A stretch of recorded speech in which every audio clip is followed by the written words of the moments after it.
ನನ್ನ ರಾಜಸ್ಥಾನದಲ್ಲಿ ನಿಂತು ಕೇಳುವಂತ ವಾಡಿಕೆ, ಕೇಳುವಂತ ಪ್ರಶ್ನೆ ಏನಾದ್ರೂ ಉಳಿದಿದೆಯಾ ಗೊತ್ತಿನಾರೆ? पंजुर्ली फिलहाल तो हमारे पास मांगने जैसा कुछ भी नहीं है। मुझे मांगना है। ये जगह, ये जायदाद और ये धरती, ये सब इन गांव वालों का नहीं है। ಬಹಳ ಒಳ್ಳೆ ಪ್ರಾರ್ಥನೆ, ಬಹಳ ಒಳ್ಳೆ ಪ್ರಾರ್ಥನೆ ಗೊತ್ತಿನಾರೆ. ನಿಮ್ಮ ಜಾಗ ನಾನು ಹಿಂದಿರಿಸಿಕೊಡ್ತೇನೆ, ಊರಿನವರ ಜಾಗವನ್ನು ನಾನು ನಿಮ್ಗೆ ಹಿಂದಿರಿಸಿಕೊಡ್ತೇನೆ. ಆದ್ರೆ ನಾನಿಲ್ಲಿವರೆಗೆ ನಿಮಗೆ ಕೊಟ್ಟಂತ ನೆಮ್ಮದಿಯನ್ನು ನೀವು ಹಿಂತಿರಿಸಿ ಕೊಡಬಹುದಾ ಗೊತ್ತಿನಾರೆ? तो तुम मेरे लिए ये नहीं कर सकते। कोई बात नहीं, इसका फैसला जहाँ होगा मैं वहाँ जाऊंगा। ಕೋರ್ಟಿಗೆ ಹೋಗ್ತಿ, ಆದ್ರೆ ನಿನ್ನ ತೀರ್ಮಾನ ಮೆಟ್ಲಲ್ಲಿ ನಾನು ಮಾಡ್ತೇನೆ.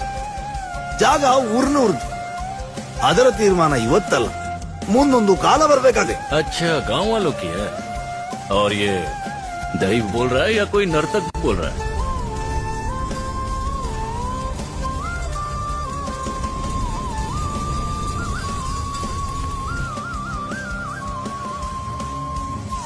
ದೈವವ ನರ್ತಕನ ಇವತ್ತೇ ತೀರ್ಮಾನ ಆಗ್ಲಿ. ನರ್ತಕನಾದ್ರೆ ನಾನು ನಿಮಗೆ ಸಿಗುವಂತವನಾಗ್ಲಿ, ದೈವವಾದ್ರೆ ವಾ